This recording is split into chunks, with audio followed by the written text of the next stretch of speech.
Good afternoon, good morning. My name is Erica Antone. I'm a project manager at Burns Engineering, and we are so pleased to have everyone join us today for our panel discussion on From Zero to 100, how transit leaders are transitioning to their 100% zero emission bus fleets.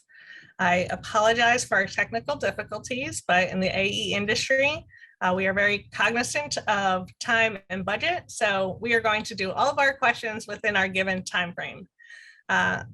So to kick things off, I am going to start by introducing each of our panelists by allowing them to introduce themselves and a little bit about their program, their fleet, and their agency. So first on the list is Jeff. All right, thank you, Erica. And I'm just going to confirm that you can see me because for some reason I cannot, my camera doesn't show me. So hopefully you're not seeing anything funky. Yes, we can see you. All right, awesome. Well, good afternoon. My name is Jeff Hyatt, and I'm Senior Vice President of Bus Transformation at WMATA in Washington, D.C. And as you can see, you get on the screen, you get a little bit of a snapshot of where our bus fleet size, the number of facilities. We have, there's one bit of information that's incorrect on there, where we have moved up our procurement to 2027 for 100% zero emission bus procurement. However, just a little sneak peek into where we are, and the reality is we may not make that 2027. So we can talk about that more in this webinar. But we are one of the later agencies to enter the zero emission space. We have a very robust transition plan that's given us a really good roadmap, but we don't yet have any battery electric buses in service. We currently have two that will go into revenue service next month. We're still in the process of doing a lot of testing and commissioning with chargers and some other things that also is very challenging that we may be able to address in today's webinar. So that's a bit about me and WMATA, and hopefully you look forward to talking to you a little bit more about where we are and our transition to zero emission. Great. Next up is Bhavin. Hey, good morning or afternoon. Bhavin Kastri, Zero Emission Program Manager. I'm not sure why half of my camera is blocked, but hopefully you can see me. So my role at our agency is to ensure our agency transitions to zero emission fleet. We've got approximately 890 buses or so for the 6 facilities. We've actually been a leader in zero emission. We've got the trolley buses that operate on the overhead wire, which are zero emission already. That's about 278 of them. So we've got a lot of experience running the zero emission fleet. Rest of our buses are hybrid buses as well. And we've kind of chosen battery electric bus as our pathway for our electrification for our hybrid buses. We're going to continue to run our trolley buses, and we've got buses from 4 different manufacturers and about to get buses from 5th manufacturer as well. And we'll touch on all of that in subsequent questions. But yeah, we are excited about this journey and full steam ahead. Certainly a journey. All right, next up we have Sunil. All right. Sunil, have you been able to connect yet? All right, I'm going to do his introduction for him, and then when he gets connected, we will integrate him into the panel discussions. So New York's MTA has approximately 5,800 buses in their fleet, and they maintain them at 28 different facilities. They have an aggressive goal of 100% zero emission bus procurement by 2029 with a full fleet transition by 2040. And they're estimating their total cost to be approximately $23 billion. All right. So let's dive into the first question to our panelists. We're looking for your your opinion, all right. Your opinion on battery electric to hydrogen fuel cell. Floor is open. Well, I could go first if you'd like. okay. Yeah, you go first, and because I think you have a clearer story, and then I'll tell our story. Yeah, no, absolutely. So in this journey, very early on, what we did was we did a technology assessment on what sort of technology would be best suitable to convert our fleet. So obviously we had three choices, right? We got battery electric buses, we got fuel cell buses, as well as our trolley buses. And one of the reasons why we chose to convert our hybrid buses with battery electric buses is our electricity rate is very low. It's 7 cents a kilowatt hour. Now that may be not that high or low for East Coast, but in California, that's extremely appealing. And that's been our rate since 1940s. We don't have any demand charge. We don't have any time to use. So that's a no-brainer over there. And we own our own Hatchie plant, which is a hydroelectric plant. So we're zero emission in true sense. So the other is the daily mileage need, right? Our mileage need is 160 miles a day. So we really don't need the long range buses. That's one of the advantages with fuel cell buses, that it could provide you up to 300 miles range. So we figured that since our mileage need is not that high, we don't want to reinvent the wheel and sort of choose a technology that works best for us. And the reason why battery technology works best for us is we have a lot of experience with zero emission buses. Our trolley buses, which has got a ESS on it anyways. Our rest of the fleet is hybrid buses, which also has ESS. So if you just remove the engine from hybrid buses, it essentially becomes battery electric buses. So that means our workforce is already trained to work on battery electric buses, and we don't have any CNG or any of the other technology. So, sort of getting experience with hydrogen would be a challenge for us, or at least, it's not as easy of a transition that we have with battery electric buses. The other reason is most of our facilities are indoor and right next to residential. In fact, we have some facilities that we're building residential on top. So I don't think we'd get a permit to install any on-site hydrogen storage in that case. And then also, it's not like we're not going to consider fuel cell buses. Our current plan is to sort of go with the battery electric bus technology, but we realize that, at scale, battery electric buses are expensive to build out all the infrastructure. So if we find a off-site hydrogen fueling station that we can utilize, then we would consider hydrogen fuel cell buses as well. But for now, battery electric buses is our path. Thanks, Jeff. So Aguamata, initially our transition is really focused on battery electric.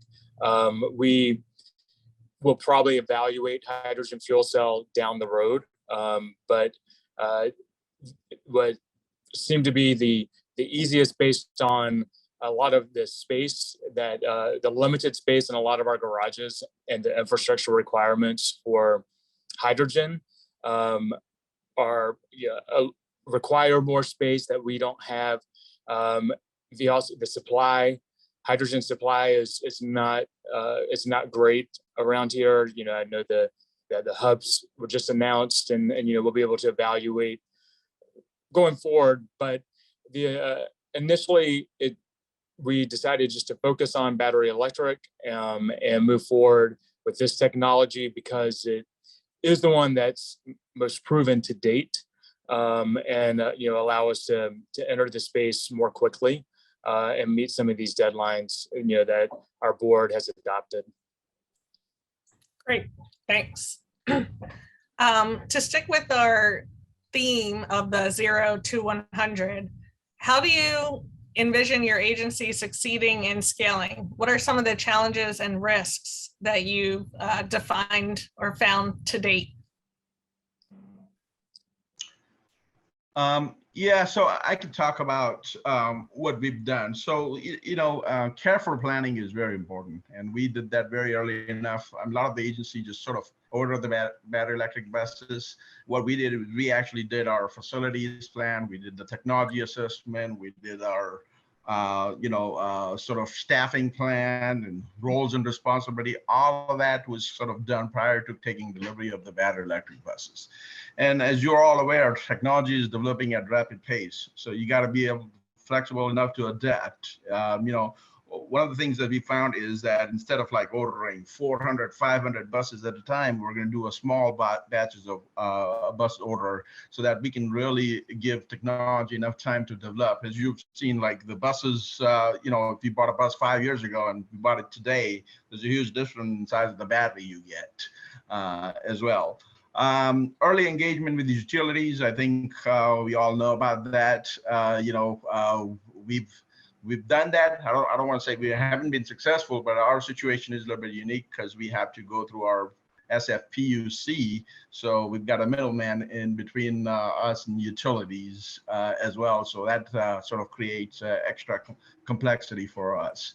And then, you got to think about once you get the buses, once you get the charger or for fuel cell infrastructure, then how do you run the buses? That's really important because it's not as easy as just, yes, for fuel cell buses, you can operate it just like you're operating your diesel buses, but that's not the case with battery electric buses. So you have to really think about yard management and smart charging. How are you going to run your buses within the yard? How are you going to manage the buses within the yard? And what sort of standard operating procedure that you need to develop or change your current existing practice. So those are some of the things that we're thinking about where we're talking about scalability. Now, challenges are plenty. We've got lots of challenges, and I'd be happy to share all of it. So timing, it's, we've got this twofold problem where some of our facilities are over 100 years old. So it doesn't make sense to install a charging infrastructure in a facility, come back 5-10 years later, and then rebuild the entire facility. So we have one challenge is that we have a regulatory mandate to deliver this, and that's not the case on the facility side. So how do we align those two, right? So that's really a challenge for us. And then, getting facilities ready is a complex process, and it requires precise project delivery timing, sequencing, and logistic planning to minimize the disruption, because it's not like we can just shut down one yard and say that, all right, well, we're just gonna not provide service out of that yard. So we have to sort of balance that as well. And that's one of the reasons why we did this study early enough. And what we found out is we can only do one facility at a time if you were to continue to provide service. And that's very important to us. And then what we're learning is that it's really is a 3 to 5 year timeline for retrofitting a facility. And if you're rebuilding a facility completely, which we are doing for a couple of our facilities, it's 6 to 10 years. And then there's costs, right? Obviously, the bus costs are a little bit higher than our hybrid buses, but we're not seeing too much trouble, sort of offsetting those costs, but it's the infrastructure costs. And you probably saw on the first slide, the big number, 2.2 billion. And like I said, many of our facilities are extremely old. So anytime you touch a facility, it triggers code compliance. And those are a lot of hidden facility costs that are triggered when you transition your fleet. So yeah, there's, and then of course, PG&E, which is utility, which is a big challenge for us. We have a regulatory mandate. They're not on the same timeline. Today, if I were to go to PG&E and say, hey, I need a 7 megawatt of power, they'll say 5 years. And that's some of the challenge we have, and that's a critical path, obviously. And then thinking about resiliency and things of that nature as well. So, those are some of the challenges we have. The biggest challenge, I would say, is the aligning of the facility timeline and getting cost. And we really don't do well in a lot of the grants because we have the, zero emission fleet already, or high portion of the zero emission fleet already. So our record on grant is mixed. And we have to balance that with our fiscal cliff, which we have in 2025 coming up. And we need to go to voters to sort of supplement that as well. So those are some of the challenges that we're grappling with at Muni. Great. Yeah. And if I will echo a lot of, what Bhavin said. I think, scaling is a challenge, and especially at a larger agency. I think when we have, many garages that have to either be rebuilt or somehow, fit in and be able to, build out the charging infrastructure. Our business is funding, and being able to fund all of the capital costs to be able to implement this transition. It's 2.3 billion, a lot of money. We too have a fiscal cliff that we're hitting in 2025, and it's going to be challenging. So I think, as we scale up, and we have 2 garages. One is a complete rebuild. It was an old trolley car garage that was initially going to be built for diesel, and then that got in the middle of after the contract had been awarded, decided to make that 100% battery electric. So there's a lot of time, there's a lot of cost, and there's a lot of unknowns. And even though we are later entering into this, on the infrastructure side, there's still a lot of unanswered questions of fire life safety. We have done a fire hazard analysis to help inform our design criteria for our garages. And again, we are working with our safety team and technical experts to try to ensure that we are building a safe facility, because we have some that are indoor, we have some that are completely outdoors, some that have covered canopies. So there's a lot of different requirements that we have to learn and figure out. And in DC in particular, or the DMV region, we have DC, Maryland, and Virginia. So we have a challenge of also being equitable amongst our 3 jurisdictions that are paying money to support WMATA. So a lot of just the planning aspect of making sure we plan to where all the jurisdictions are getting into it at the same time, aligning that with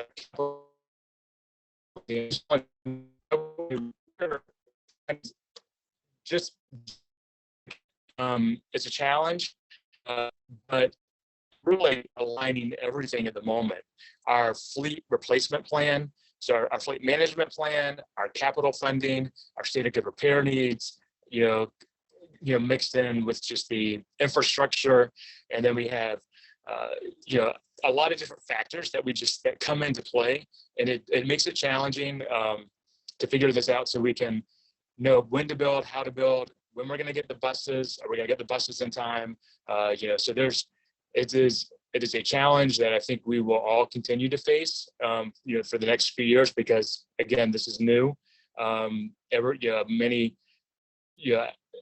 agencies still have not, gotten to over 100 buses in operation. So the charging and that management is something that we'll have to figure out, and we'll have to work together to help us, be able to get through and do some lessons learned and share information with one another. Thanks. So some of the successes we discussed is being collaborative and sharing those resources and lessons learned. The planning aspects, we're really taking a holistic approach to making sure that our vehicle people are speaking with the facilities, and we have our workforce development and our equity. So appreciate you sharing those. And then I think everyone shares the challenges and risks associated with timelines, mandates, and especially funding. So with your specific fleets, what has been your agency's approach to resiliency? And then how do you address your greatest vulnerabilities? So yeah, I'll go first on this. So there's there's three sort of type of resiliency in my opinion. So there's a service planning resiliency, right? COVID taught us that, the importance of fleet and facility resiliency. And in fact, we changed our service plan like 5 times over during COVID. And so it is important that, you're prepared for any uncertainty and that you have the ability to act nimbly. So one of the things that we talked about is like we have 10% of our route that are over 160 miles. So what is the solution to that? Or should we like get a battery pack or buses that can sort of meet those 10% need, or the easier to change the service plan to just be under 160 miles or less?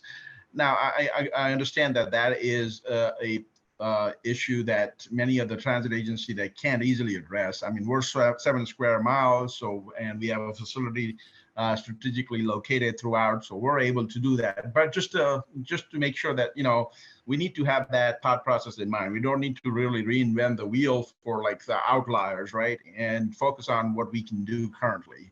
Then there's the vehicle resiliency.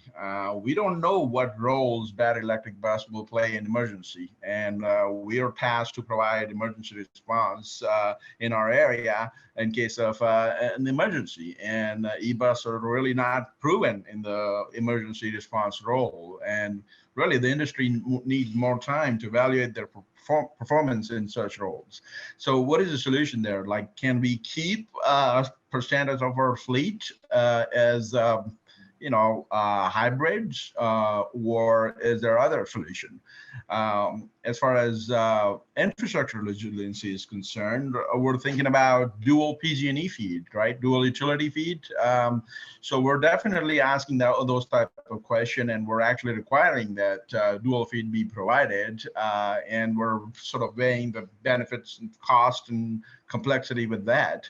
We're talking about vehicle to grid integration, microgrid, on-site battery storage. Essentially what we're saying is that we want to be able to charge, or at least provide service with 20% of our fleet in case of emergency. So we should have a sufficient power to charge 20% of our bus for a day in case that there's an earthquake or a massive power outage throughout the city. So, that requires some on-site battery storage, backup generator, whatever the case may be, or combination of all of that.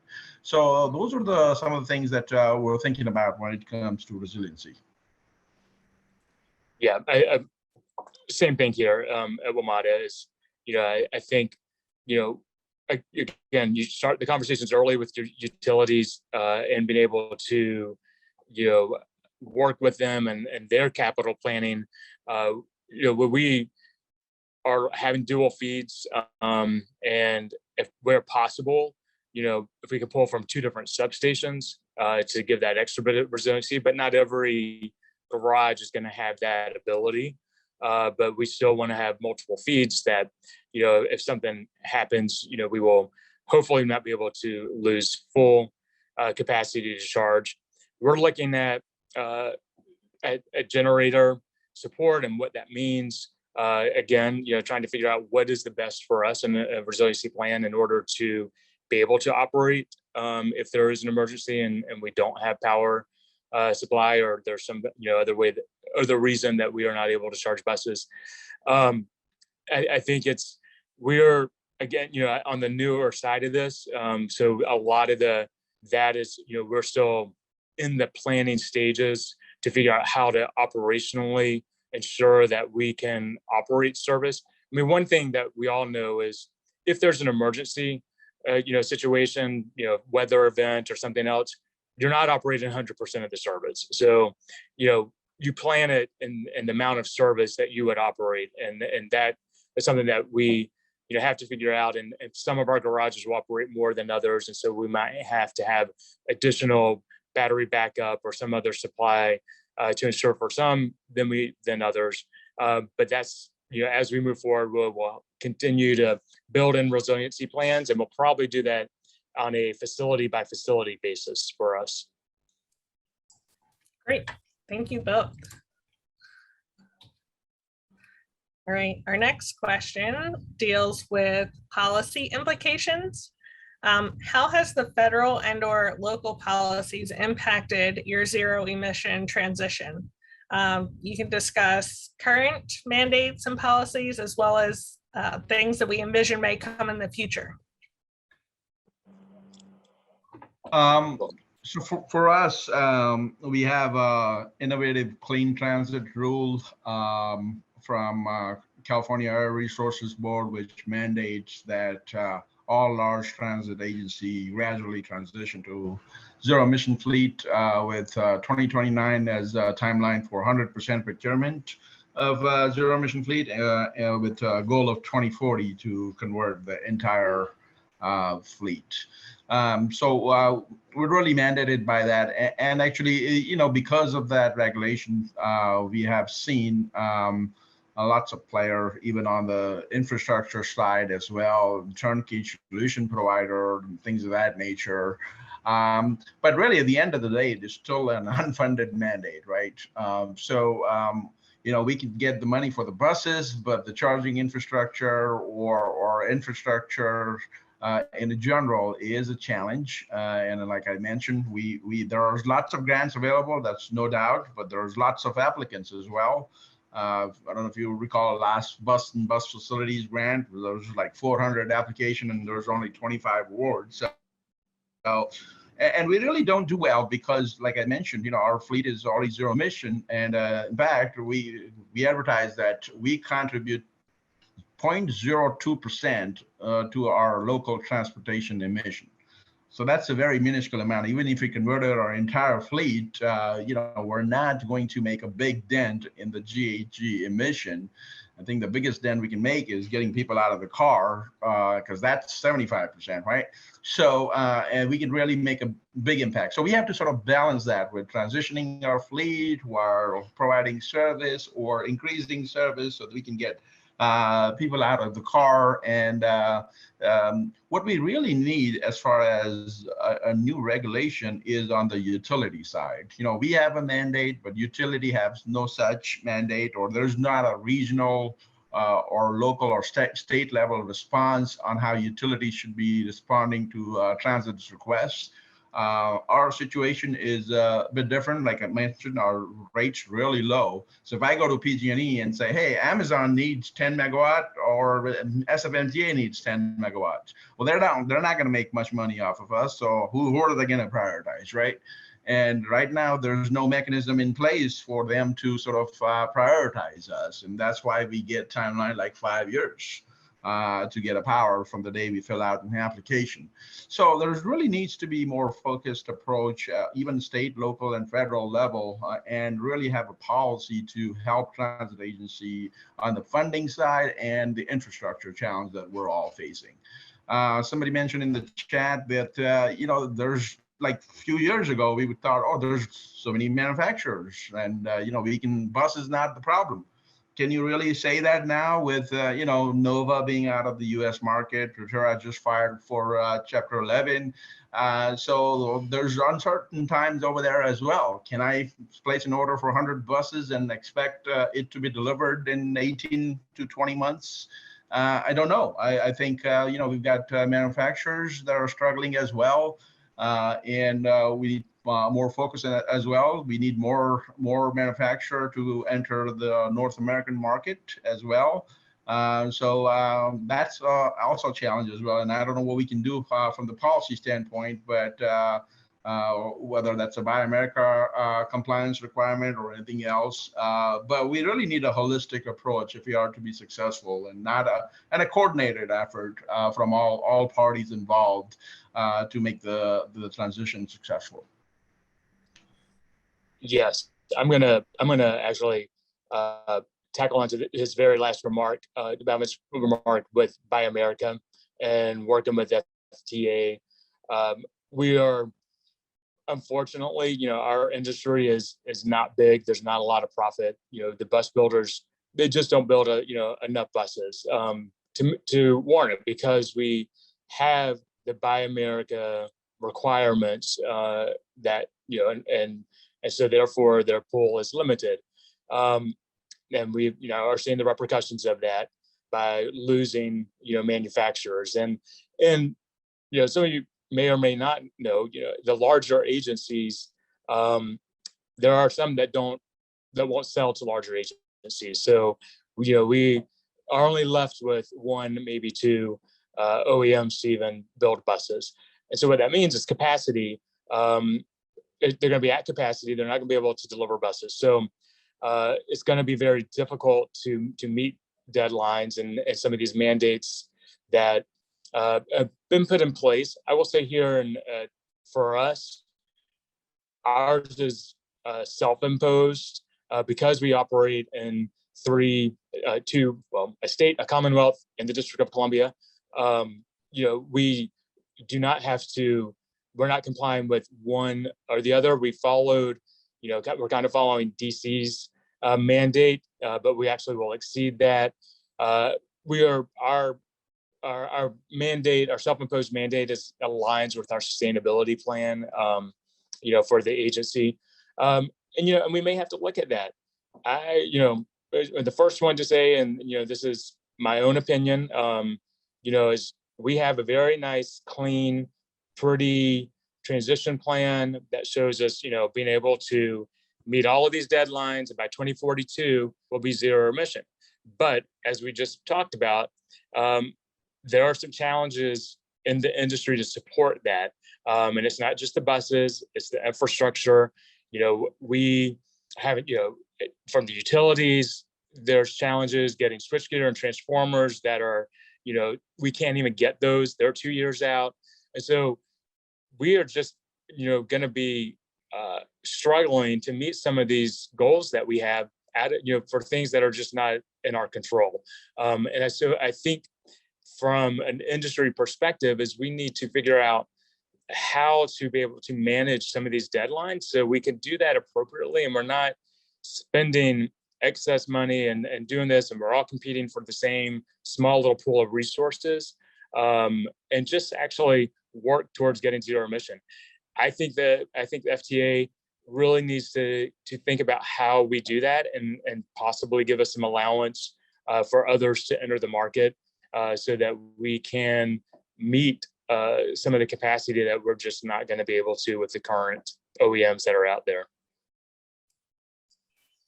Great, thank you. What best practices are you implementing for future proofing? I think we've briefly touched on some of the relations to fireproofing and workforce development. Do you have others that you'd like to share? Yeah, I mean, we briefly touched on the fire safety. I think that's a really important issue that we don't have all the answers to yet, but, so we need, involvement with our local fire department. We need to develop a standard operating procedure. We need to put in preventing measures. So, and use technology to help us. So one of the things we've done is we have a telematic system on our buses, and that can monitor fault code on 24-hour, even when the buses are not on, and we can get notification on our email when those fault codes occur. So we've kind of worked with the OEM to define, hey, give us this critical fault code when you have that, because typically even the fires, it's not going to just happen instantaneously. You're going to have some early warning. And so those are some of the things that we're doing, were early detection and what to do, and put process in place when you have those fault codes on what you'll do next.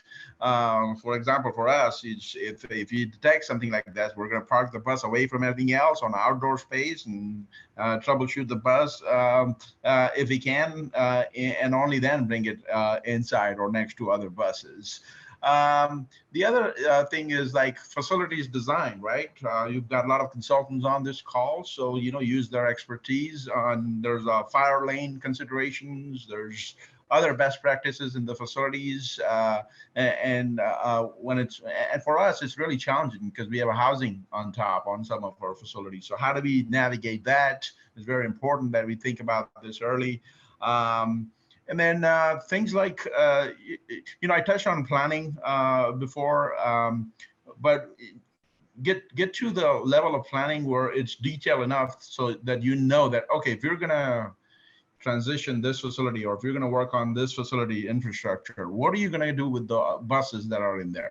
So we have like a comprehensive plan that tells us, hey, move the 60 buses from this yard to this yard and change the service. So those are the kind of details that you really need to be thinking about right now if you were to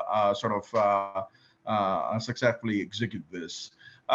Charging strategy as well. You need to think about charging strategy, whether you're going to use inverted pantograph, what the breakdown between charger and pantograph would be, whether you need a fast charging lane on that, and really use technology, because as you've probably been to a few of the workshops that I've been, but there's a lot of firms that are out there that are really getting into the smart charging, yard management arena, and they can really add a lot of value as far as sort of managing the buses in the yard and charging the buses. And the other thing we're doing with this is we're really using this opportunity to sort of update our decade-old process. So currently we use pen and paper to track the buses in the yard, and then we dispatch the bus manually as well. A driver comes to a yard starter and says, I'm going here, and he or she will tell them, well, go take that bus that's parked there based on the pen and paper map that somebody did a night before. So use technology, use the data, automate those processes. So what we're talking about is sort of automating our dispatch functionality so that buses can be dispatched automatically with one click of button, and all the buses are charged based on the route that they're going.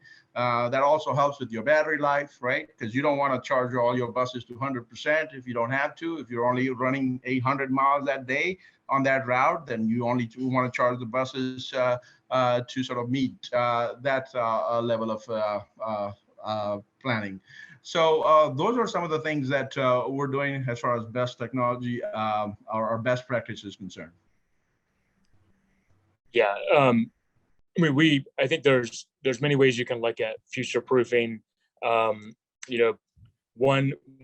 is, looking at your facilities, and even though you may be doing some state of good repair work that needs to be done, because we're not, that garage is too far down the road for us to actually put any charging infrastructure there and operate out of that. But since we're doing some work, let's think about what can we do? Do we need to put the conduit in? And so you think about, just kind of thinking down the road how you can future-proof and be ready and for installing some of this infrastructure, so you don't have to dig up a lot, and it's makes it a lot more impactful when you're actually going to install the charging infrastructure. That's one piece. I think, and a lot of us who have approached it, San Francisco, they have again been able to really look at it in a very holistic way of analyzing a lot of different buses and kind of figuring out their path forward. We're starting very small. Like I said, we've got 2 going into revenue service. We'll have 10 more next year. We do have a bus procurement that's just closed this week. It's our normal, 5-year cycle where we have a transition to go. We have hybrids and electric buses in this one, so that this is our transition to. By the end of the option years will be 100% zero emission. But we are not going to wait until we have a whole big fleet to start thinking about charge management. When you have a handful of buses, it's not that difficult to manage it on your own. But start evaluating the software, figuring out how to operate, effectively, working, with our utilities so they have a better understanding. We have 2 different utilities here. One is right now making us, submit loads for 100% charge. Another one is allowing us to do some charge management, so we can so we don't have to have the full, capacity. But some of that education of, working with utilities, so down the road, we can be prepared, to manage it by using the software. And so we have the software, and even though it may be way too much for us at this point, it helps us learn what it is, learns how to use it. Our operation control center we will be adding, we have a power desk already because we operate rail here. We will have a power desk for our battery electric buses in our OCC as well to help manage, the state of charge and a lot of also being able to manage the charging infrastructure to see when things are charging. So we will be figuring out how to get that ready as well, so that when we do scale up, we already have the right procedures and process in place. We can hire the staff as needed. We're starting, under our training, our chargers. We don't know if we'll always do a third-party management to, for our chargers. We have some that will, the initial troubleshooting we'll keep in-house, but we'll figure that out as we learn and get trained more. And so I think it's, you start small and start, thinking big now, so that you're not all of a sudden faced with some challenges like you're just too many and it becomes overwhelming. Great perspective. All right, now we're on to audience questions. I think we might have time for one or two. The first one that's popping up is if either of our panelists have lessons learned with their fleets related to weather conditions, operating conditions, operator and driver techniques, and how you've managed those. Yeah, so what we did is, and we're still in process of doing that, although we're kind of like almost done with our pilot program. But what we did is we purchased buses from 4 different manufacturers, and we really did a performance-based specs and as less of customization as possible, right? So we wanted each of the manufacturers to provide their best bus, and our goal was to sort of run them in revenue service, compare their maintainability, their serviceability, their performance, the reliability of the buses side by side, and even with our current buses. And what we did was we really trained a group of operators to operate all those 4 buses.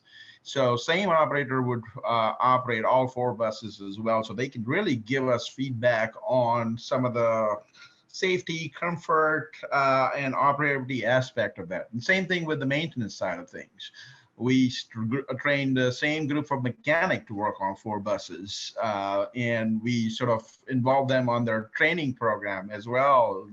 I had the same folks review their manuals and evaluate the customer service, and we put a lot of focus on the manufacturer's ability to build bus at scale and what their customer service and aftermarket support looks like. These are new technologies, so we expect that there'll be bugs and that bus will be down, and you can't really expect the reliability of the buses to be equivalent to your current diesel or hybrid buses. We understand that. I mean, we're not there yet. I think we all know that, but we will get there. But it's important to sort of figure out what the manufacturer does once we have a breakdown and how they can support us to sort of place the buses back in revenue service. So those are some of the considerations that we've taken. So we've really involved a lot of stakeholders from maintenance, operation, planning, scheduling into this program, so we can really truly get their feedback on what's the best procurement strategy. So our goal of the pilot program was like test all the bus manufacturer and then pick 1 or 2 to sort of do business with going forward in our future procurements. Now, we didn't do that with our charging infrastructure. We just have a 1 charger manufacturer, but we are playing around with the smart charging and yard management aspect, where we're working with several different sort of providers to come with a proof of concept and even pilot program on the smart charging and yard management. Now, that's not to say that we're not going to test other charger manufacturers as well. We have a 18 bus facilities or 18 bus charging infrastructure project that we're sort of launching soon, and there may be an opportunity to test a different manufacturer as well. So we'll be doing that as well. Great. All right, we have about 4 minutes left. And as I promised, we're going to stay on target here. So I'm going to ask each of our panelists for their closing remarks. If you have one thing to share with our audience, it's a mix of transit agencies as well as AE consultants. What is the one thing you want to share for the future? I'll start, if I may. Be okay to face challenges, learn from them, so we can fix them. We have these just two buses that we're trying to get in service. We've got 2 chargers, an ABB, Heliox. Our buses are breaking down before we can even get them in service. So we're having challenge after challenge. The communication between the charger and the bus is a challenge. So we are entering this as learning every step of the way, understanding our risk. Our initially, are doing in our design criteria and a lot of other operationally, and we have a very strong safety certification program here at WMATA. So our bus, every one of our buses are safety certified. We have a safety certification process in our chargers. That all was new. They had to develop that. And part of that is, they identify hazards and then, identify how to mitigate hazards.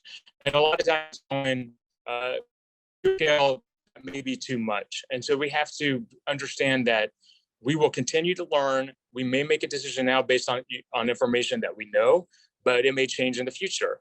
So I think, for us is don't get upset, don't get frustrated when you face some of these challenges. I mean, we're fortunate. These are buses in service. If we were operating them and we can't keep them in service, it may be a little bit different, but, we will learn. We're going to face challenges. It's how we take advantage of it so we can train. We are already looking at some of our operating procedures based on some of the challenges that we've had, so that we know how to troubleshoot and fix those and how to identify who's responsible. So my message is you're going to learn from mistakes and challenges from the technology. Let's just keep moving forward, listen to others, our peers out there, learn from them as well. And we will be successfully getting these buses in service at scale soon. Thanks, Jeff. Bobbin? Yeah, I'll be short. I think and I mentioned this before, just take a holistic approach to this. A lot of the times we sort of focus on the buses or the charging infrastructure, but we don't see the entire picture of this transition, what impact it would have on the operation, the maintenance, the facilities, the buses themselves, and really involve all the stakeholders early and continue to keep them engaged. Operations is very important, maintenance staff is important, planning staff, facilities team, scheduling team. So that would be my recommendation and advice, is that and just be nimble enough to change, right? It's really important that you make a decision based on or a data-driven decision, but be open to change and just keep chugging along. Don't get discouraged. Yes. Great advice. All right. Well, we're at 3 o'clock or noon on the West Coast. I want to thank everyone for joining us today. A special thank you to both of our panelists, and have a great rest of your day.